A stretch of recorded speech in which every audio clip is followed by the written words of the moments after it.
પ્રણામ ભક્ષાળીઓ, જય આદિનાથ। હવે ધ્યાન અને જીવન એનો આપણે ત્રીજો પાર્ટ બનાવવા જઈ રહ્યા છીએ, મેડિટેશન એન્ડ લાઈફ। ભુવન ભાનુ સુરેશ્વરજી મહારાજા લિખિત આજના વિડીયોમાં આપણે જોઈશું નવકાર પ્રભાવનાના અનેક દ્રષ્ટાંત। તો પહેલું દ્રષ્ટાંત, પારધીથી વિંધાયેલી અને મરવા પડેલી સમળી મુનિએ સંભળાવેલ નવકાર મંત્રના પરના ધ્યાનથી સુદર્શના રાજકુમારી થઈ, જેણે ત્યાં સમળી વિહાર નામનું ભવ્ય દેરાસર બંધાવ્યું। રસ્તા પર મરવા પડેલો બળદ શાવકે સુણાવેલ નમસ્કાર મંત્ર પરના ધ્યાનથી એ જ નગરીમાં રાજકુમાર થયો, જે આગળ જઈને વાલીનો ભાઈ સુગ્રીવ થાય છે। કમઠ તાપસના બળતા કાષ્ઠમાંથી બહાર કાઢાવેલ અર્ધદગ્ધ સર્પને પાર્શ્વકુમાર તરફથી નમસ્કાર મંત્ર મળ્યો, તો એના ધ્યાનથી એ મરીને નાગકુમાર દેવોનો ઇન્દ્ર ધરણેન્દ્ર થયો। જીવનમાં ધ્યાન કેટલું અદ્ભુત કામ કરે છે। આ તો થયા તિર્યંચના દાખલા, પણ મનુષ્યના એ દાખલા ઘણા। ભીલ ભીલડી સિંહના જડબામાં ચવાતા છતાં નમસ્કાર મંત્રના પ્રભાવે મરીને રાજા રાણી થયા। સ્થૂલભદ્રના ભાઈ શ્રીયક મંત્રીને એક દિવસના ઉપવાસમાં રાતે મૃત્યુ, પણ નમસ્કાર મંત્રના ધ્યાનમાં મરીને દેવ થયો। બોલો લજીને શાસન દેવ કી જય। મહાવતને સૂળીએ મરતા નવકાર, આ એક નવું ઉદાહરણ આવે છે। દેશવટો પામેલ એક રાણી અને એનો યાર માવત એક ગામના નાકે મંદિરમાં સૂતા હતા। ત્યાં એક ચોર ચોરી કરીને આવ્યો, પાછળ સિપાહી આવતા હતા। રાણી જાગી, ચોરની ઉપર મોહી પડી અને એના શીખવા પ્રમાણે સિપાહીઓને સાક્ષી ભરી કે માવત ચોર છે। બસ માવતને સિપાહી લઈ ગયા તે નગરના રાજા પાસે। રાજાએ એને સૂળીએ ચડાવ્યો, ત્યારે ભારે તરસ લાગી, તે ત્યાંથી જતા એક શ્રાવક પાસે પાણી માંગ્યું। શ્રાવકે, લે આ નમસ્કાર મંત્ર ગણ, તો હું પાણી લાવી આપું। માવત એ ગણતા ગણતા મરીને દેવ થયો। શ્રાવક પાણી લઈને માવતની પાસે આવતો હતો, તેને કેમ તું ચોરને પાણી પાવા જતો હતો એમ કહીને રાજાએ મારવા લીધો। ત્યાં પેલા દેવે આવી આકાશમાં મોટી શિલા વિખુરવી। રાજા ગભરાઈ માફી માંગી પૂછે છે, ત્યારે દેવે ખુલાસો કર્યો। રાજાએ શ્રાવકનું બહુ મોટું બહુમાન કર્યું અને પોતે પણ નમસ્કાર મંત્રનો આરાધક બન્યો। એટલે જે માવતને સૂળીએ ચડાવેલા એને શ્રાવકે જે નમસ્કાર મંત્ર ગણવાનું કીધું, એનાથી એ દેવ બનીને પાછું એ જ શ્રાવકને રાજા જ્યારે હેરાન કરે ત્યારે દેવ આવીને મદદ કરે। હવે આગળ ચંડ પિંગલ ચોરની વાર્તા છે। આવું ચંડ પિંગલ ચોરમાં પણ બને છે। તે એક વેશ્યાનો પ્રેમી હતો। એકવાર રાણીનો હાર ચોરી લાવી વેશ્યાને ભેટ આપે છે, પણ વેશ્યા કહે છે, ક્યાંથી લાવ્યો આ? જો હું સાવિકા બનેલી છું, એમાં ત્રીજાવતમાં મારે નિયમ છે કે ચોરી તો કરું નહીં, પણ ચોરીનો માલ પણ ન લઉં। ચંડ પિંગલે એને ખોટો વિશ્વાસ આપી હાર આપ્યો। એકવાર ઉત્સવમાં એ વિચારી હાર પહેરીને બહાર નીકળીને રાણીની દાસીઓએ એ હારને જોઈ એને પકડાવી। રાજા પૂછે છે, બોલ આ હાર ક્યાંથી લાવી? હવે જુઓ આદર્શ શ્રાવક વ્રત કોને કહેવાય। જુઓ આ વેશ્યા હતી, છતાં સાવિકા બનેલી હતી, માટે વિચારે છે, જો હું ચોરનું નામ દઉં તો રાજા એને ગરદને મારે, એટલે ચોરની હત્યામાં હું નિમિત્ત થાઉં। તો પછી હિંસામાં નિમિત્ત થવાથી મારા પહેલાં અહિંસા વ્રતનો આદર્શ ન જળવાય, માટે એનું તો નામ નહીં જ લઉં, ભલે મારે મરવું પડે, ચિંતા નહીં। બોલો, 1 એનું ચોરી ત્યાગનું વ્રત કેવું, 2 અહિંસાનું વ્રત પણ કેવું, આદર્શ વ્રત ને? તમારાથી શું આ બને કે મારે ચોરીની વસ્તુ પણ ન ખપે અને કોઈની હિંસામાં નિમિત્ત પણ ન થાવ? પેલી તો વેશ્યા હતી, પણ પાછળથી જૈન ધર્મ પામી હતી। તમે તો જન્મથી જૈન ધર્મ પામેલા છો, તો આટલું ન બને? હવે પાપની છૂટમાં એક નવો ટોપિક છે, માનવ જીવનની ગુણ સુવાસ લઈ જશો ખરા, કે એકલી દોષ દુષ્કૃતિની બદબૂ જ આત્મામાં ભરી જશો? ધ્યાન રાખજો કે જીવન તો ગમે તેમ ચાલો વર્તો તોય પૂરું જ થઈ જવાનું છે, પરંતુ ભરચક રાગ દ્વેષ અભિમાન ઈર્ષા લાલસાઓ વગેરે દોષોથી અને સીધા કે આડકતરા હિંસા જૂઠ ચોરી દુરાચાર વગેરે દુષ્કૃત્યોથી તમારો જ પ્રાણ પ્યારો આત્મા ભારે થઈ રહ્યો છે।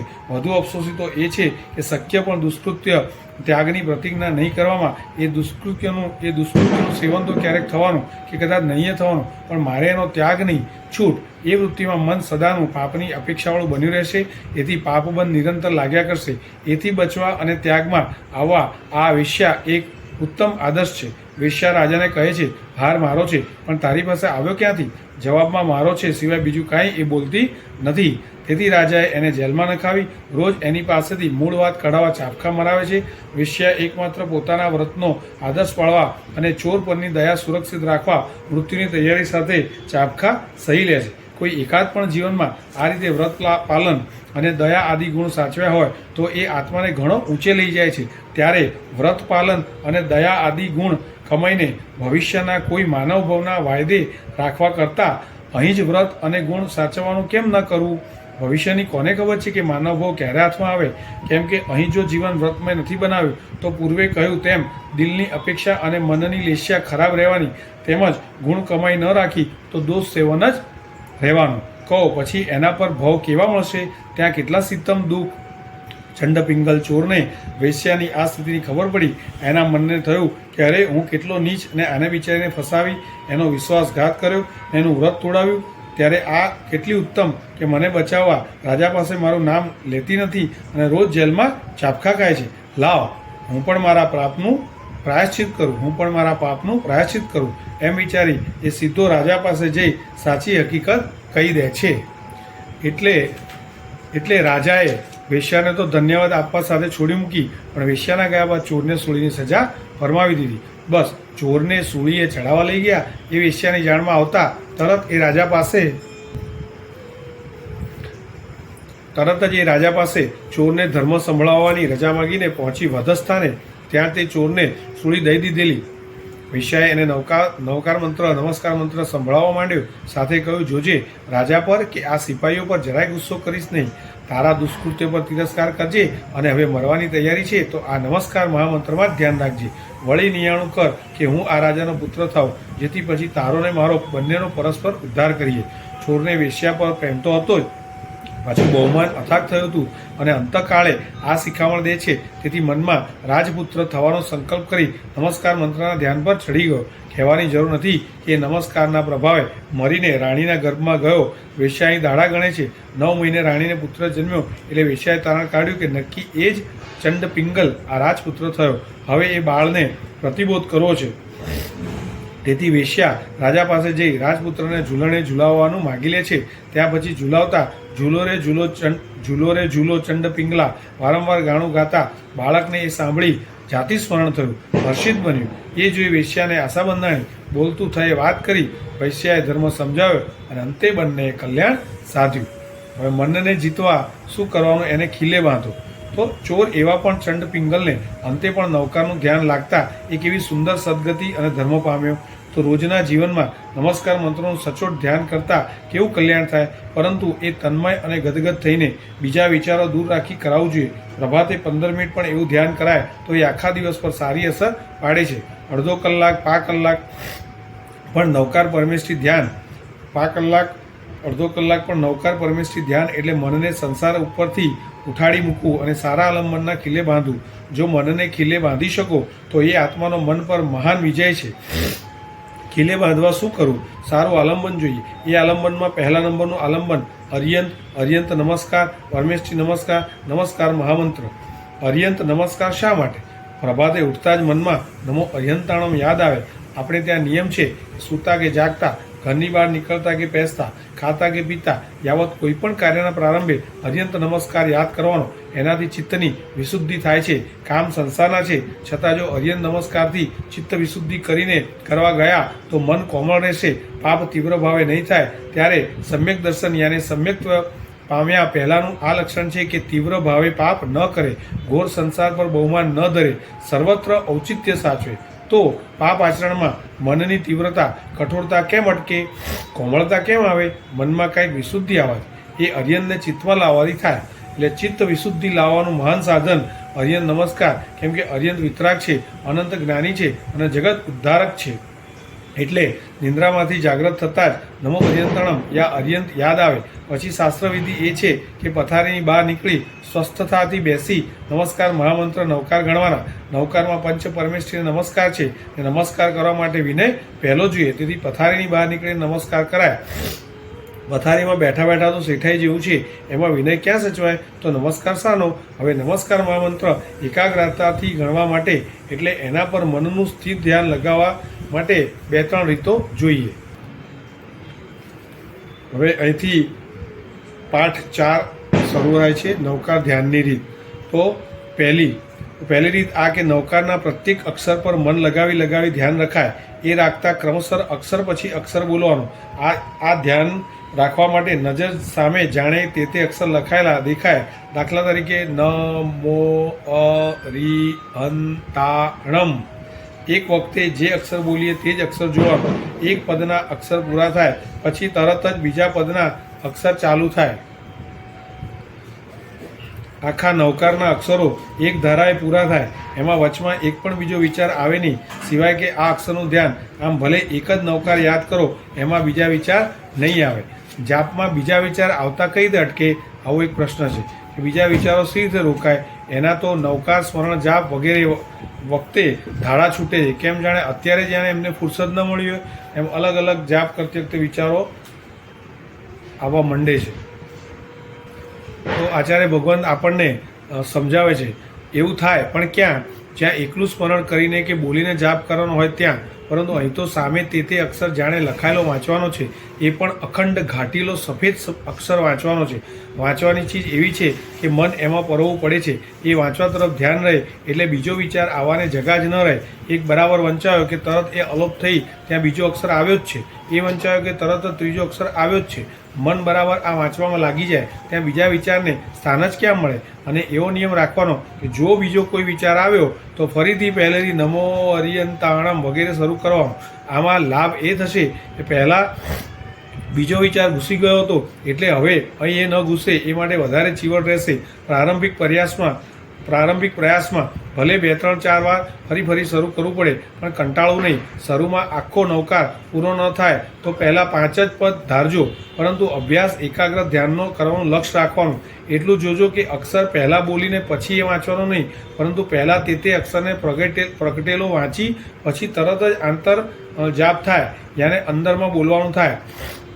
મનથી એમને એમ બોલવાની વસ્તુ એવી છે કે નવકાર બહુ રટાઈ ગયેલો હોવાથી એમાં સહેજે બોલાઈ જાય છે. પછી એમાં બીજો વિચાર પણ આવે તો તોય બોલાઈ જાય છે. પરંતુ જો લખેલું વાંચીને બોલવાનું હોય તો મન પહેલાં એ લખેલામાં અને વાંચવામાં પરવવું પડે છે. તેથી ત્યાં બીજા વિચારને તક મળતી નથી. કોઈનો કાગળ વાંચવામાં મન તન્મય થાય છે ને, વાંચતી વખતે બીજો વિચાર નથી આવતો. એવી રીતના જ લોગસ નમુત્થુણમનું ધ્યાન. આવું લોગસ અને નમુત્થુણમ સૂત્રનું ધ્યાન થઈ શકે. અલબત્ત પહેલાં તો નવકારનું ધ્યાન ખૂબ અભ્યાસમાં લાવવાનું. તે એક ધારાએ 2, 3, 4, 5 નવકારનું ધ્યાન સળંગ ચાલે એ રીતે, જેથી એમાં કેળવાયેલા મન દ્વારા લોગસ સૂત્ર મોટું હોવાથી એના એક અક્ષરનું ધ્યાન ઠેઠ સૂત્ર પૂર્ણ થાય ત્યાં સુધી બીજા વિચાર વિના અખંડ ચાલે. એટલું ખ્યાલમાં રાખવાનું કે 2 અક્ષર સામટા ન દેખાઈ જાય, નહીંતર એમાં ઉતાવળ થવાથી મનની તેવી સ્થિરતા નહીં કેળવાય. 24 તીર્થંકરના નામનું ધ્યાન. જેવું આ અક્ષરનું ધ્યાન છે એવું આખા શબ્દનું ધ્યાન થઈ શકે. 24 તીર્થંકર દેવના નામ તો આવડે છે ને? બસ આંખ મીચીને નવકારના અક્ષરની જેમ અહીં એક ભગવાનનું નામ નજર સામે લખેલું લાવવાનું અને તે મનોમન વાંચીને બોલવાનું. વાંચીને જ બોલવાનો નિયમ નહીં ભૂલવાનો. સ્ટેશનમાં પ્લેટફોર્મ પરના પાટિયા પર ગામનું નામ કેવું સાફ અને મોટું દેખાય છે, એવું અહીં પ્રભુનું નામ દેખાય. પહેલાં ભગવાનનું નામ ઋષભદેવ જોવાઈ અને વંચાઈ બોલાઈ ગયું કે તરત એ અલોપ અદ્રશ્ય થઈ જઈ બીજા ભગવાનનું નામ અજિતનાથ નજર સામે દેખાય. એ વાંચીને બોલ્યા કે તરત જ ત્રીજા પ્રભુજીનું નામ સંભવનાથ નામ આવે. એમાં આગળ વધતા કદાચ બીજો વિચાર આવી ગયો તો પાછું પહેલેથી શરૂ કરવાનું. પહેલે દિવસે ભલે થોડા નામનું એક ધારા એકાગ્ર ધ્યાન થાય, પરંતુ રીત આ પછી આગળ વધતા તો એકવાર 24 નામ પૂરા થયા કે તરત પહેલા નામથી વળી શરૂ થઈ જાય. એમ કરતાં એકવાર 24, બીજી વાર 24, ત્રીજી વાર 24 એમ ધ્યાન ધારા વધવાની. તે યાવત 100, 200, 1000 નામ ધ્યાવવાની વચમાં કોઈ વિચાર નવો બીજો ઘૂસે નહીં. ત્યારે પહેલી પ્રભાતે વાતાવરણ શાંત અને શીતલ હોય એ વખતે પરમ તારક, પરમ મંગળમય 24 તીર્થંકર ભગવાનના પવિત્ર મંગળ નામ એકાગ્ર ધ્યાનથી યાદ કરાય. એની આખા દિવસ અને આત્મા પર કેટલી સુંદર અસર પડે. પછી એવા નવકાર મંત્રના ધ્યાનની બીજી રીત બતાવી. 108 નવકાર જાપ માળા લીધા વિના કે આંગળીના વેઢા પર ગણ્યા વિના અને વળી એકાગ્રતાથી કરવા માટે આ એક રીત છે. સમવસરણ પર જાપ. ત્રિલોકનાથ ભગવાન તીર્થંકર દેવના સમવસ્ત્રનું ચિત્ર તો જોયું હશે. સમવસ્ત્રનું ગોળ પણ હોય છે અને ચોખંડું હોય છે. એમાં નીચે મોટા ગઢ પર નાનો ગઢ, એના પર એથી નાનો ગઢ હોય છે. આપણે ચોખંડા સમવસ્ત્રના આ 3 ગઢની દિવાલ રેખાઓનો ઉપયોગ કરવાનો છે. દરેક ગઢને 4 દિવાલને દરેક દિવાલમાં વચ્ચે પ્રવેશદ્વાર હોય છે. એની રેખાઓ ચિત્રમાં બતાવ્યું છે આ પ્રમાણે બને છે. આ રીતે બને છે. દરેક દિશાની એક એક રેખાની વચમાં શૂન્ય આવવાથી રેખાના 2 ભાગ થયા. હવે આપણે એક એક ગઢની 4 રેખા પર કુલ 36 નવકાર જાપ કરવાનો છે. એમ 3 ગઢ પર 108 નવકાર જાપ થશે. એમાં દરેક રેખાના 2 ભાગ હોવાથી દરેક ભાગે 4 નવકાર અને વચલા દ્વાર પર 1 નવકાર, એમ પ્રત્યેક રેખા પર 9 નવકાર ગણાશે. એટલે જે આ લીટી છે એની પર 4, આ લીટી પર 4, 8 અને વચ્ચે છે એક પ્રવેશ દ્વાર, એમાં 9. એટલે એવી રીતના એક લીટી પર 9 નવકાર ધ્યાનમાં રાખીને બોલવાના. અને અહીં નીચે તો તમે લખીને બતાવ્યું છે 1 2 3 4 કઈ રીતે ગણવાના તેવી રીતના ફૂલ પર. તો પ્રત્યેક રેખા પર 9 નવકાર ગણાશે. બરાબર. તો આમાં નંબર આપ્યા છે એ પ્રમાણે પહેલાં અંદરના નાના ગઢથી શરૂ કરવાનું. તો આ વસ્તુ તમારે લાઈવ બુકમાં જ જોવા મળશે. એટલે એક લાઈન જે છે ઊભી લાઈન, એમાં ઉપર 1, પછી નીચે 2, પછી 2ની બાજુમાં 3, 3ની ઉપર 4. એટલે એક લીટીની ઉપર ને નીચે એવી રીતના જવાનું છે. એક લીટી દોરી, એમાં વચ્ચે મીંડું દોરી દઈએ એટલે પ્રવેશદ્વાર ગણવાનું. હવે લીટીનો જે અડધો ભાગ છે પહેલો, એની પર એ લીટીની ઉપર 1 નવકાર, એ લીટી નીચે 1 નવકાર, 2ની બાજુમાં ત્રીજો નવકાર, ત્રીજો નવકારની પાછી લીટીની બહાર જાવ ચોથો નવકાર, પછી પ્રવેશદ્વાર આવ્યો એટલે 5મો નવકાર. એવી રીતના પ્રવેશદ્વારની બાજુમાં 6ઠ્ઠો અને એની સામે અંદરની સાઈડ 7મો, 7માની બાજુમાં 8મો, 9મો, એમ અંદર બહાર કરી અને આખા આ જાપ ગણવાના છે. એમાં નિયમ આ કે ગઢની બહારથી અંદર બેસવાનું અને અંદરના નજીક ફૂલ પર થઈ ગઢની બહાર નીકળવાનું. આ રીતનું ફૂલ પર બી સરસ સુંદર સમજાવ્યું છે. હવે આ જાપમાં એકાગ્રતા સાથે આમાં મનને બરાબર સજાગ રહેવું પડશે, નહીંતર ફૂલ ચૂકાઈ જશે. શંકા પડશે કયા ફૂલની ઉપર જાપ ચાલતો હતો. આપણે જે આમાં લીટી બતાવી છે આમાં ફૂલ, આ જે બતાવ્યા છે એ બધા ફૂલ બતાવ્યા છે. ફૂલ આ બધા જે એ ફૂલ છે એટલે ફૂલને બરાબર ધ્યાનમાં રાખવાનું. નહીં તો શું થાય, કયા ફૂલની ઉપર જાપ ચાલતો હતો આ કે પેલા, આ ભૂલ ભૂલામણી ન થાય માટે સહેજે મન સાવધાન રહી નવકાર ગણશે. તેથી બીજા વિચાર નહીં ઘૂસે ને એકાગ્ર ધ્યાન રહેશે.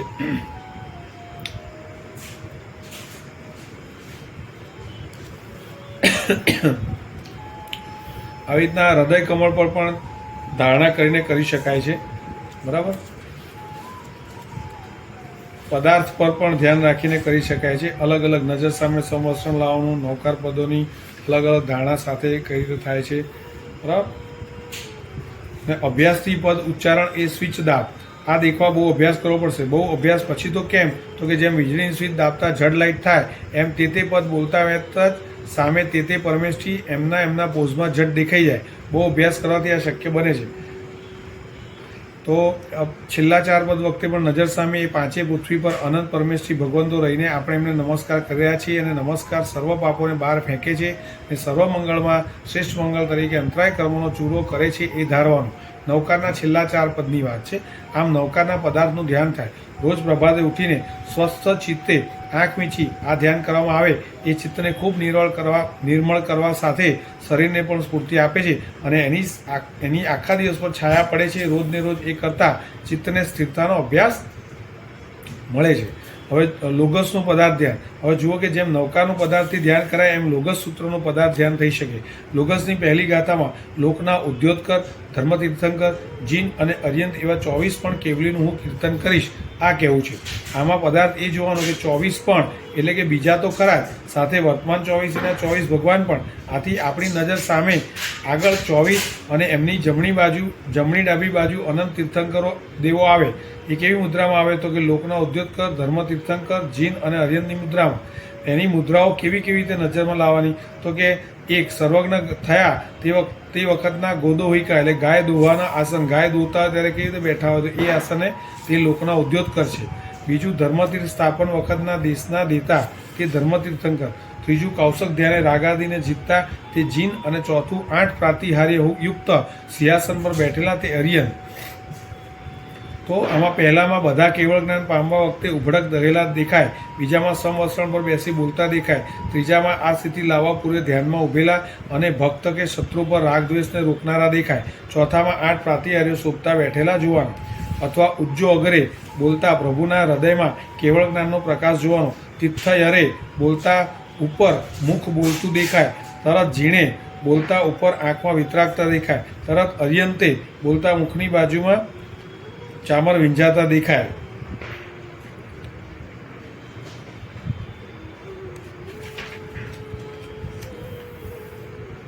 તો આ રીતે અલગ અલગ આ બુકમાં ગાથાઓ કઈ રીતે બોલવી, શું નજર સામે રાખવું, એ બધું બતાવેલ છે.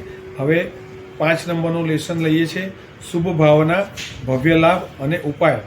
મનને સ્થિર અને નિર્મળ કરવા માટે ધ્યાનના આ પ્રારંભિક પ્રકારોની વાત થઈ, પરંતુ આપણો મુખ્ય વિષય આ છે કે ધ્યાનને જીવન સાથે શું સંબંધ છે. આમાં બહુ વિચારવાનું કે આપણે એ સંક્ષેપમાં જોઈશું કે ધ્યાનને જીવન સાથે કેમ મુખ્ય સંબંધ છે, ધ્યાનના પ્રકાર કેટલા અને કયા કયા, હવે દરેકનું સ્વરૂપ શું, જીવનમાં એ ક્યાં ક્યાં કામ કરે છે, હૃદયમાંથી તે ધ્યાન હોવાના બાહ્ય લક્ષણ કયા, તે ધ્યાનનું ફળ શું, વગેરે વગેરે. આમાં પહેલી વાત, ધ્યાનને જીવન સાથે કેમ મુખ્ય સંબંધ છે. જીવન શું છે? કોઈ વર્તાવ, કોઈ વાણી, ત્યાં કોઈ ભાવ લાગણી, વિચાર. ઊંઘીએ તો પણ એ એક જાતનો વર્તાવ છે, ને ઇન્દ્રિયોથી કાંઈ જોઈએ, સાંભળીએ, ચાખીએ વગેરે, અથવા કાયાના ગાત્ર હલાવીએ તોય એ વર્તાવ છે. એમ બોલીએ એ વાણી છે, અને વિચારીએ, ભાવ લાગણી, મનોરથ કરીએ એ વિચાર છે. એટલે 3 વસ્તુ બતાવી, ઇન્દ્રિયોથી બતાવી, વાણીથી અને વિચારવાથી. જળને આ કોઈ વર્તાવ, વાણી કે વિચાર નથી, તેથી તેને જીવન નથી. ઝેર ખાય તો મારે, એ ઝેરનો સ્વભાવ છે, ઝેરનું કાર્ય છે, પણ ઝેરનું એ જીવન નથી. જીવન તો ચેતન આત્માને જ હોય છે, અને તે એને સ્વાધીન છે. આત્માનું સ્વાતંત્ર્ય, કેવા વર્તાવ, વાણી અને વિચાર કરવા, એમાં આત્મા પોતે સ્વતંત્ર છે, સરમુખત્યાર છે. અલબત્ત પ્રવૃત્તિ, આયુષ્યબળ વગેરે સામગ્રી પહોંચે એટલા પ્રમાણમાં કરી શકે, છતાં સ્વાધીન એટલા માટે કે પોતાની મરજી મુજબ વાણી, વિચાર, વર્તાવને પ્રવર્તાવી શકે છે, પલટાવી શકે છે અને અટકાવી પણ શકે છે. આપણું મહત્ત્વ સમજો. આપણે જો આપણા આત્માનું આ મહત્ત્વ સમજીએ, વાણી, વિચાર, વર્તાવ ઉપર આપણું વર્ચસ્વ છે, એ મન પર લઈએ, તો આપણને લાગે કે આપણે એક સમ્રાટ રાજા જેવા છીએ, અને જેમ રાજા પોતાના નોકર પરિવાર ઉપર હુકમ કાઢે તે પળાય, એમ આપણે આપણા શરીર, અવયવ, ઇન્દ્રિયો, વાણી અને મનને હુકમ કાઢીએ તે પ્રમાણે એ ચાલે. આવું આપણું વર્ચસ્વ સમજાયાથી એ કાયા વગેરેને હુકમ કરીને અસત, અશુભ, દુષ્ટ વર્તાવ, ઉચ્ચારણ અને વિચાર અટકાવી શકીએ. બહાર કોઈના પર હુકમ કરીએ છીએ, એમ અંદર આ કાયા, ગાત્રો વગેરેને હુકમ કરવાનો કે આ અશુભ વર્તવું, બોલવું, વિચારવું રહેવા દે, આ શુભ સારું વર્ત, વિચાર અને બોલ. વિચારની મોટી અસર છે. તો જીવન એ વર્તાવ, વાણી અને વિચાર છે, અને એની આત્મા પર અસર પડે છે. એમાં ખાસ કરીને વિચારની ભારે અસર પડે છે. એ આત્મામાં તેવા સંસ્કાર નાશ, કર્મબંધ અને કર્મક્ષય ઊભા કરે છે. તો શું વાણી વર્તાવની અસર નથી? છે. એની વિચાર પર મોટી અસર છે. વાણીને વર્તાવની અસર છે ને, એ વિચાર પર મોટી અસર ઊભી કરે છે. સ્ત્રી પર આંખ લગાવ્યા કરે તો અસત મલિન વિચાર ચાલે, વિતરાગની મૂર્તિ પર ટસીને જોયા કરે તો શુભ વિચારધારા ચાલે. એટલે આજના સિનેમા દર્શન, રેડિયો સંગીત શ્રવણ, છાપા વાંચન, શોખ સગવડના ઉદ્ભટ સાધનોનો ઉપયોગ વગેરે માનવજાતની વિચારસરણી અધમ, કલુષિત, તામસી બનાવી દીધી છે. એમાં જો સંવેગ, વૈરાગ્ય નીતિ, જીનવાણીનું શ્રવણ, જીન ભક્તિ, સાધુ સમાગમ, તીર્થયાત્રાકરણ વગેરે મળે તો વિચારસરણી સારી ચાલવા લાગે છે. આચારની વિચાર પર અસર છે, ને વિચારની કર્મ તથા સંસ્કાર પર અસર છે. આ બહુ સરસ વાક્ય છે. ફરી એકવાર, આચારની વિચાર પર અસર છે, અને વિચારની કર્મ તથા સંસ્કાર પર અસર છે. એટલે સીધું આચારની કર્મ અને સંસ્કાર પર અસર આવે છે. જેવા આચાર પાડીએ એવા વિચાર આવે, અને વિચારની પછી કર્મ એવા બંધાય અને સંસ્કાર બી પડી જાય. એટલે બહુ આપણને સારા સંસ્કારો તો ફાયદો કરે, બાકી ખરાબ સંસ્કારો તો આપણને હેરાન કરે. મહાવીર પ્રભુના ખુદના હસ્તદીક્ષિત શિષ્ય અવધિ જ્ઞાની મહર્ષિ શ્રી ધર્મદાસ ગણી મહારાજ ઉપદેશમાળા શાસ્ત્રમાં લખે છે કે જમ જમ સમયમ જીવો આવી સહી જેણ જેણ ભાવેણ સો તમ્મી તમ્મી સમયે સુહાસુહમ બંધએ કમ્મમ. અર્થાત જે સમયે જીવ જેવા જેવા શુભ કે અશુભ ભાવથી યુક્ત બને છે તે સમયે તેટલા પ્રમાણમાં એ શુભ કે અશુભ કર્મ બાંધે છે. શુભ ભાવથી શુભ કર્મ અને અશુભ ભાવથી અશુભ કર્મ બંધાય. આપણે ત્યાં કહેતી છે કે ક્રિયાએ કર્મ, ઉપયોગે ધર્મ અને પરિણામે બંધ. એક, જેવી ક્રિયા કરો તેવા કર્મી કહેવાઓ. વેપારની ક્રિયાથી વેપારી, મારવાની ક્રિયાથી હિંસક, બચાવવાની ક્રિયાથી રક્ષક, દયાળુ વગેરે વગેરે. અથવા ક્રિયાએ કર્મ એટલે જેવી ક્રિયા કરો તે પ્રમાણે કર્મ ભૂમિકા યાને ભાવ ઉત્પન્ન થાય. બે, ઉપયોગી ધર્મ એટલે દેવ દર્શન આદિ બાહ્ય ધર્મ ક્રિયા ગમે તેટલી કરો પણ એમાં ચિત્તનો જેટલો ઉપયોગ હોય, જેટલી જાગૃતિ હોય એટલો આંતરિક ધર્મ ગણાય અને એ ઉપયોગ જ પાપ ક્ષય આદિનો લાભ આપે. બાહ્ય ધર્મ ક્રિયા છતાં ચિત્ત બહારમાં રખડતું હોય તો એ આંતરિક ધર્મ ન થયો. ચિત્તનો ઉપયોગ એટલો ધર્મ. 3, પરિણામે બંધ એટલે આત્માના જેવા જેવા અશુભ પરિણામ ભાવ અધ્યવસાય એ પ્રમાણે શુભ અશુભ કર્મનો બંધ થાય. આમાં પણ એ જ આવીને ઊભું રહ્યું કે જેવા ભાવ તેવો બંધ. એકલો બંધ જ નહીં પણ જેવા ભાવ તેવું સંસ્કરણ પણ થાય. એટલું જ નહીં પણ ભાવના અનુસારે કર્મોનું સંક્રમણ એને પુણ્યમાંથી પાપમાં કે પાપમાંથી પુણ્યમાં પરિવર્તન થાય. હજી આગળ જેવા ભાવ તેવી ઉદ્વર્તના અપવર્તના અર્થાત શુભ કે અશુભ કર્મની સ્થિતિની વૃદ્ધિ યા હાશ. એટલું જ ઉદ્વર્તના એટલે વૃદ્ધિ, જે શુભની હોય ને અશુભ કર્મ બેની હોય. અને અપવર્તના એટલે આ શબ્દ આવે છે, આપણે શાસ્ત્રીય શબ્દ છે અપવર્તના એટલે હાશ એટલે કટોતી, ઓછું થાય. અને 5મું, જેવા ભાવ તેવા મોહનીય કર્મના ઉદય કે ક્ષયોપશમ થાય. બોલો, અંતરના પરિણામ ભાવ અધ્યવસાય કેટલી અસર ઊભી કરે છે. ક્રિયા કદાચ ધર્મની હોય અને એમાં ભાવ બગાડે તો બાહ્ય ધર્મ બાજુએ રહી જાય અને બગડેલા ભાવથી અશુભ કર્મબંધ, સંસ્કરણ, કર્મ સંક્રમણ વગેરે કેટલાય અહિતની લોથ ઊભી થાય. એથી ઉલટું ક્રિયા પાપની હોય પણ અંતરમાં ભાવ શુભ ઊભો હોય, શુભ ઊભો થયો હોય તો શુભ કર્મબંધ, શુભ સંસ્કરણ, અશુભ કર્મનું શુભમાં સંક્રમણ, અશુભ કર્મની સ્થિતિ પર કાપ વગેરે કેટલુંય કલ્યાણ ઊભું થાય. દાખલા તરીકે જુઓ, ચૂલો સળગાવતા શુભ વિચાર. આ એક નવું ટાઇટલ છે. કોઈ સાવિકાને ચૂલો સળગાવવાનો અવસર થયો, ચૂલો સળગાવે છે પણ એના દિલમાં ગળમથલ ચાલી કે અરે આ સંસારમાં રહ્યા કેવા જીવ સંહાર કરવા પડે છે. ચૂલામાં કેટલાય અગ્નિકાય જીવો જન્મી જન્મી મરશે તો કેટલાક ઉડતા કે ખૂણે ખાંચે ભરાઈ રહેલા ત્રસ જીવો મળશે, કેટલા અસંખ્ય વાયુકાય જીવો સળગી મળશે. ત્યારે આના પર રસોઈ થશે, તેમાં વનસ્પતિકાય, અપકાય વગેરે કેટલા મરવાના. અરે આ જીવોએ મારો શું અપરાધ કર્યો છે કે હું એ બિચારાને મરણાંત પીડા દઈ સંહાર કરું છું. તે રોજને રોજ કેવો આ સંસાર, ક્યારે આ સટકાય જીવોના કુટામય સંસારથી છૂટીશ. હવે ચૂલો સળગાવતા શુભ ભાવ કયા કયા? હવે વિચારો, આ ચૂલો સળગાવતા કેટલા શુભ ભાવ અંતરમાં ઉછળી રહ્યા છે. એને 1, હિંસા પાપનો ભારે ખેદ છે. 2, જીવો પર દયા છે. 3, સંસાર પર ઉદ્વેગ છે. 4, ચારિત્ર્યની અભિલાષા છે. પાપ ક્રિયાઓ તો કરવી જ પડે છે પરંતુ હૈયું શુભ ભાવમાં રમી રહ્યું છે. આમાં કર્મનો બંધ કેવો, સંક્રમણ કેવું, સંસ્કરણ કેવું વગેરેનો વિચાર કરો. ધ્યાન રાખજો કે પાપનો, દુષ્કૃત્યનો ખેદ, સંતાપ છે એ પણ મહાન શુભ ભાવ છે. જો પાપનો અથવા દુષ્કૃત્યનો ખેદ, સંતાપ થતો હોય કે ખોટું થઈ ગયું તો એ પણ એક મહાન શુભ ભાવ કીધો છે. ઝાંઝરિયા મુનિના ઘાતક રાજાને પછીથી પોતાના એ ઘોર અપકૃત્યનો ધીકતો ખેદ, સંતાપ, પશ્ચાતાપ જાગતો વધતો થઈ ગયો તો એમાં મોહનીય કર્મનો વિધ્વંસ કરતાં કરતાં અંતે વિતરાગ બન્યા અને પછી તરત જ જ્ઞાનાવરણ આદિ બાકીના ઘાતી કર્મોનો નાશ કરી કેવળ જ્ઞાન પામ્યા, વિતરાગ સર્વજ્ઞ બન્યા. પછી આયુષ્ય પૂર્ણ થઈ મોક્ષ પામ્યા. એક મહર્ષિની હત્યા કરવાનું ઘોર પાપ અને તે જ ભાવમાં મોક્ષ, આ બનવા જોગ છે. છતાં કેમ બન્યું? ઉત્કૃષ્ટ શુભ ભાવ વિના તો બને જ નહીં ને. તો અહીં ક્યાં એવા શુભ ભાવ આવ્યા? કહો, પાપ દુષ્કૃત્યના જ્વલંત ભડભડ સળગતા સંતાપ, ખેદ, પશ્ચાતાપનો ભાવ એ જ પ્રબળ શુભ ભાવ તરીકે ઊભો થઈ ગયો. જેવી રીતે કોઈ સુકૃતની અનુમોદનાનો ભાવ એ શુભ ભાવ છે, એમ પાપના સંતાપનો ભાવ એ પણ શુભ ભાવ છે. જેમ કે ભરવાડના છોકરાએ ખીરના સુપાત્ર દાનનું સુકૃત કર્યું, પછી એની ઠેઠ એ જ રાતે મરતા સુધી ભારોભાર અનુમોદના કરી ગયો તો એ અનુમોદનાના શુભ ભાવે એને મોટો શાલીભદ્ર બનાવ્યો. એમ પાપ અકૃત્યનો પશ્ચાતાપ પણ શુભ ભાવ હોય આત્માને ઊંચે ચડાવી દે છે. બસ તો આ જ રીતે પેલી સાવિકાનો રસોઈ કરતા સટકાય જીવ સંહારનો એક સંતાપ, ખેદ, પશ્ચાતાપ એ પણ શુભ ભાવ છે. એવી એ નિરઅપરાધી જીવો પ્રત્યે ભારોભાર 2 કરુણાની લાગણી થઈ આવી, હૈયું પીગળી ગયું, એ પણ શુભ ભાવ છે. એમ આવા સંહારમય.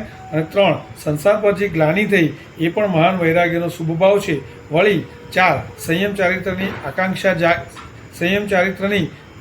કાંક્ષા જાગી, એ શુભ ભાવ છે. હવે આ શુભ ભાવ એને સીસી બક્ષિસ આપે છે એ જુઓ.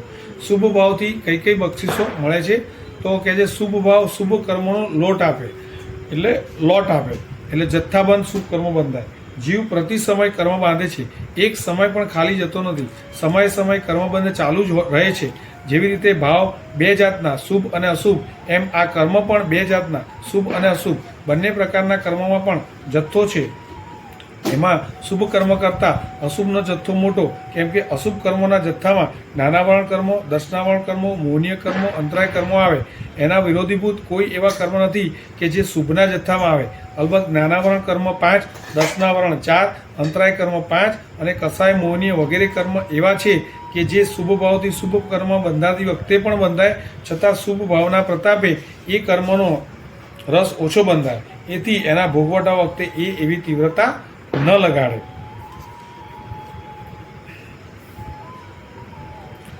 તો અહીં આપણે 35 નંબરનું પાનું પૂરું કર્યું. ધ્યાન અને જીવન ભાગ 1 અને ભાગ 2 આવી રીતના 2 ભાગમાં છે અને એના ટોટલ પાના 400 ઉપર થાય છે. અત્યારે આપણે ધ્યાન અને જીવન ભાગ 1 વાંચી રહ્યા છે, એના અલગ અલગ પાર્ટ બનાવી રહ્યા છે. તો આજે આપણે અહીં સુધી રાખીશું. અને જીનાગ્રહ વિરુદ્ધ કંઈ પણ ઉપસૂત્ર પ્રવૃત્તિ થઈ હોય તો ત્રિવિધે મિચ્છામિ દુક્કડમ. પ્રણામ. જય આદિનાથ. સ્ક્રીન પર અમારી ચેનલનું નામ દેખાય છે. તો આપ સૌને ખૂબ ખૂબ રિક્વેસ્ટ, વિનંતી કે આપને આવી વાર્તા, આવા પ્રતિક્રમણના સૂત્ર ગાથા સાથે જો સમય ન મળતો હોય તો આ ચેનલને સબસ્ક્રાઈબ કરી અને જ્યારે પણ આવતા જતાં ક્યાંય પણ સમય મળે તો એ તમે સાંભળી શકો એવા ઉદ્દેશ્યથી, અને નાના બાળકોને એકની એક લીટી 5-5, 10-10 વાર બોલીને અમે લાઈવ પ્રેક્ટિસ કરીએ છીએ. તો એ સાંભળે, જોવે અને રાત્રે સૂતી વખતે એવી રીતના એક ગાથા કરે તો પણ શ્રી અજીત શાંતિ સૂત્ર જેવા મોટા સૂત્ર પણ સહેલાઈથી થઈ શકે. અને ખાસ ફરી એકવાર યાદ કરું, શ્રી અજીત શાંતિ સૂત્રમાં ટોટલ 40 ગાથા છે. એમાં 25 ગાથા એવી છે કે માત્ર 2 લીટીની છે, 1 ગાથા 3 લીટીની છે, બાકીની થોડીક જ ગાથા 4-4 લીટીની છે. એટલે બિલકુલ સહેલું છે, અઘરું નથી. તો આ રીતે અમે મહેનત કરીએ છીએ. આશા રાખું આપ સૌને ખૂબ ખૂબ ગમશે. પ્રણામ. જય આદિનાથ.